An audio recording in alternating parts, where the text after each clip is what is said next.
Every villain in this show ended up somewhere strange. The dragon who ruled China, sealed in another dimension, arguing with his son forever. The wizard who beat Uncle's teacher, stranded in the past. The crime lord who commanded an empire, driving a city bus. 5 seasons, 1 family, and a villain roster no cartoon has matched since. Demons, sorcerers, Oni kings, living puppets, and 3 henchmen who worked for every single one of them. This is the full ledger. Every power, every plan, every fate. And the most dangerous name on it is not the strongest one. The statue goes first. Shendu waited 900 years inside a statue and then lost every single season he appeared in. He is the demon sorcerer of fire, a 20-foot dragon who once ruled ancient China until his own general, Lo Pei, turned him to stone and carved his 12 powers into the talismans. That betrayal is the engine of the entire series. As a statue, Shendu directed the Dark Hand's talisman hunt from a penthouse, promising Valmont a lost treasure. The moment he was restored to flesh, he delivered the payment. No treasure, and Valmont flicked off the top of his own building. That is the Shendu pattern, and it never once broke. He cheated the Dark Hand on a technicality. He left his 7 siblings imprisoned, and when they finally got hold of him in the netherworld, they took turns torturing him with lightning. Daolon Wong resurrected him in a brand new body. Shendu's thank you was stealing every power Wong had collected. Even his own son learned the rule the hard way. His arsenal explains the confidence. With all 12 talismans, he held super strength, speed, invisibility, immortality, heat vision, levitation, shape-shifting, and regeneration in one body, the complete zodiac walking. Without them, he was still a fire-breathing dragon the size of a building. And when even that failed, he survived as a spirit, possessing Jade through the sheep talisman, then spending an entire season trapped inside Valmont, and once rewriting history itself with the Book of Ages so that demons ruled the earth. Every deal he made, he broke, and every broken deal came back with interest. The Dark Hand he cheated helped destroy him. Sealed in the netherworld forever, holding on to Drago's tail, the 2 of them still bickering as the portal closed. 9 centuries of patience, ended by family. His 7 siblings never got the chance to be that patient, and one of them made Shendu look small. Daolon wanted to pull the moon out of orbit, not to destroy Earth directly, but to let the wrecked tides and dying ecosystems do it for him. That was the Moon Demon's idea of a plan, and it is why the eldest sibling tops every power ranking. His gravity control operated on a different scale from the rest of the family. He once tossed Po Kong, the largest creature in the series, aside like a feather, a feat beyond even the Ox Talisman's strength. It took a space station, a lotus pod, and a spell chanted from mission control to put him back behind his door. Fate, banished to the netherworld halfway between the Earth and the moon, he never got to move. Bai Tsa, the water demon, was the smart one, the only sibling who played chess while her brothers played wrecking ball.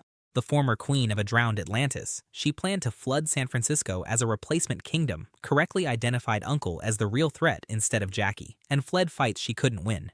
Even her banishment cost the heroes. The gourd spell dragged Jade into the netherworld along with her. Shi Wu, the sky demon, was the smallest and weakest, and the most dangerous at close range, because his weapon wasn't his claws. After Jade slammed a door on his tail, he shapeshifted into a boy named Seymour, became her first crush, and nearly walked out of Uncle's shop with everything. A demon whose best form was a 12-year-old with good manners. Xiao Feng, the wind demon, emerged from his portal inside a penitentiary and looked around approvingly. His verdict on the record: "This prison is paradise compared to the ghastly abyss I have escaped." The rest went fast. Po Kong, the mountain demon, requested supper the moment she was freed. Humans preferred. Chang Zhu, the thunder demon, was mistaken for an animatronic at the Chinese theater while ranting on the roof. And Dai Gui, the earth demon, spoke of himself in the third person and despised flowers, which is exactly what banished him. All 7, back behind their doors, sealed in the netherworld. The next villain never needed a door, he needed a prison cell, and got one. Of the 5 villains who ran a season of this show, Daolon Wong is the only one who defeated himself. The dark chi wizard, Jade named him the anti-uncle, and it stuck. Arrived with the strongest resume on the villain side, demon mouths in his palms that drank chai, a staff carved from a hollow tree root, and the defeat of Chi Master Fong, Uncle's own teacher, already on his record. Uncle openly admitted Wong's raw power exceeded his own. Every round between them was the weaker wizard beating the stronger one on preparation. Wong's season was a hunt. After the talisman powers scattered into 12 living animals, he chased them with a conscripted army. Fin, Ratso, and Chow forcibly transformed into his dark Chai warriors. He never learned their names, cycling through Gan, Ren, Shui in random order, which the henchmen complained about on the record. His lifetime haul, the pig and the rooster. He also once aimed the three wise monkeys' idol at the Chans and ended up blind, deaf, and mute simultaneously, struck by his own artifact. Then came the self-defeat. Needing the dragon power with no dragons left alive, Wong resurrected Shendu, a demon with 900 years of betrayals on file, and expected a servant. Shendu stripped him of everything before the cocoon cooled. The fallout armed his enemies. Wong traded the ancient petrification spell to Uncle for amnesty and revenge. His ending is the strangest on the ledger. Depowered, imprisoned, released for good behavior, he chased one final artifact into the past and got stranded there. The show never brought him back. The next villain also came after the Chans without a body. He was considerably more polite about it. The oldest villain in the series was also the most polite. Tarakudo, king of all Shadowkhan and lord of all Oni, spent his entire season as a burnt orange floating head. No body, just telekinesis strong enough to bend metal, and manners no other villain bothered with.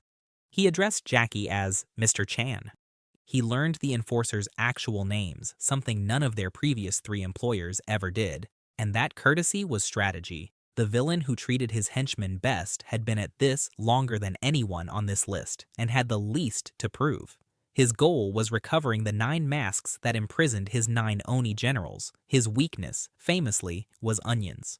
When Captain Black met him mid-heist, the king demanded a bow and got the best line in the season. "The only king I bow to is Elvis, and I don't see you wearing blue suede shoes." Fate, sealed inside his own 10th mask, slapped onto his face by a 12-year-old. Drago came from the future specifically to outdo his father, and for exactly 1 day, he did. Most fans file him as the Season 5 villain, but his debut actually came a season earlier, in a time travel episode where 2 Jades humiliated him with the nickname A Gecko with Zits, and left him stranded in the present. He made the stranding count. He fired the enforcers and hired the Ice crew. Strike Master Ice, MC Cobra, and the permanently silent DJ Fist, 3 teenage martial artists he upgraded into dragon hybrids with breath, speed, and strength to match. Then he hunted the demon chi of his 7 aunts and uncles, absorbed all 8 powers at once, a ceiling even Shendu never reached, and demolished the Golden Gate Bridge to celebrate. The family curse came included.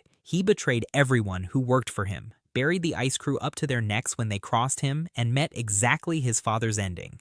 When the banishment portal opened, Drago grabbed Shendu's tail on the way down.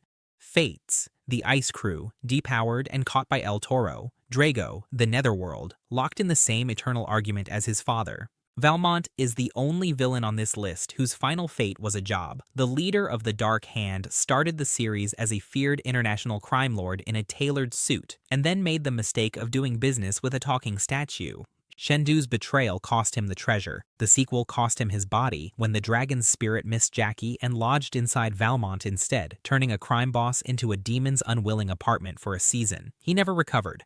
By the later years, he was broke, buying an Oni mask at an online auction under the username FilthyRick1, which, as Jade noted, was half true. The mask split in 2. He wore half, and spent an episode arguing with his own possessed face. The mask wanted power, Valmont wanted money, and neither got either. He was packed into a crate and shipped to Mexico. His greed was never world-ending, just human-sized, and the show sentenced him accordingly. Not sealed, not banished. Last seen driving a city bus, covering his face when Jackie recognized him. Toru belongs on this ledger too because the series' greatest hero started as its most dangerous henchman. Valmont's chief enforcer, 480 pounds, the only dark-hand muscle Jackie genuinely struggled against, stayed loyal until Day of the Dragon, when Valmont ordered him to fight the restored Shendu and the dragon hurled him out of a penthouse.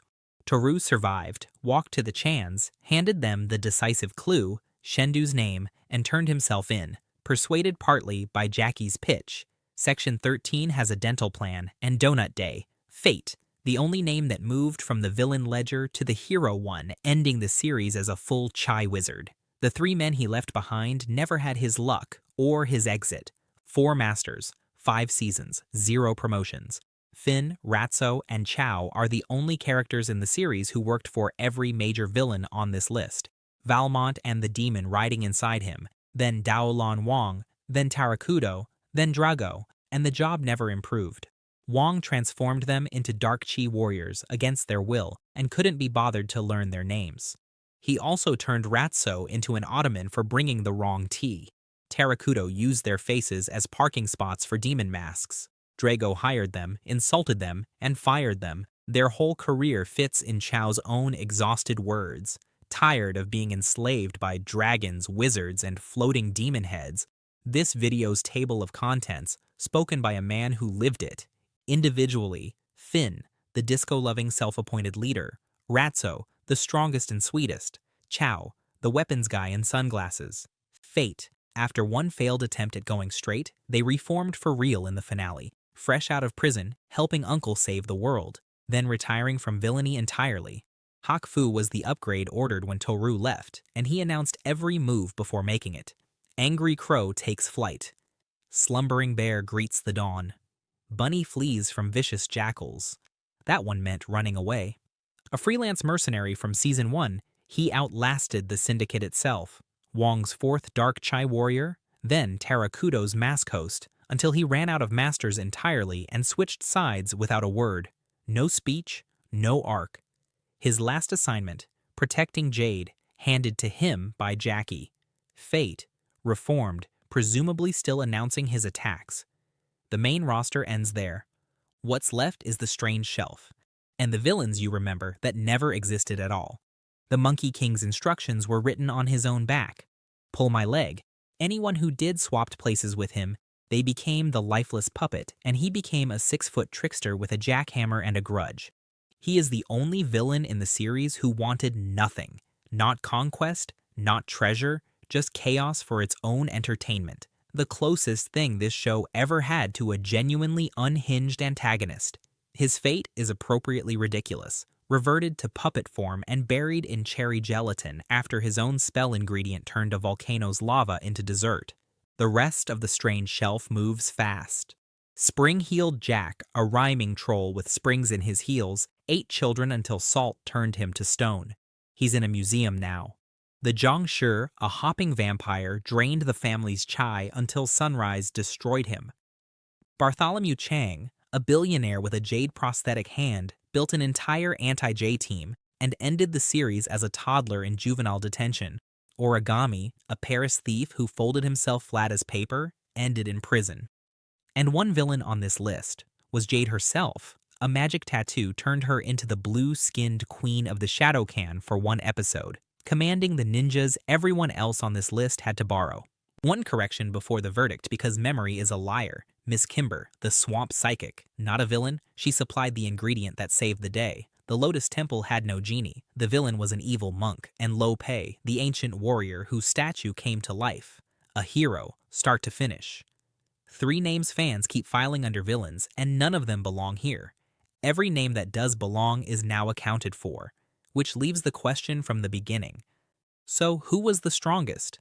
By raw power, Drago, 8 demons worth of chi in one body, a ceiling not even his father reached with all 12 talismans.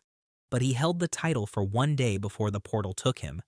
The most dangerous is a different question, and the answer is Shendu. 3 separate resurrections, a hand in every other villain's story. The Dark Hand served him, Wong revived him, the Shadowkan were borrowed through him, and Drago existed because of him. Every road on this show's villain map runs through one dragon. Drago was the strongest for a day. Shendu was the villain, period, for 5 seasons.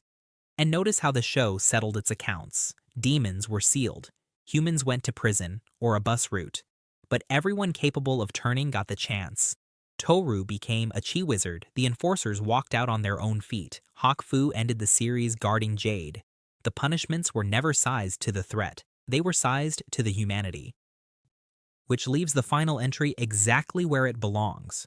A sealed dimension, 2 dragons, 1 tail grabbed on the way down, and an argument between father and son that is, canonically, still going.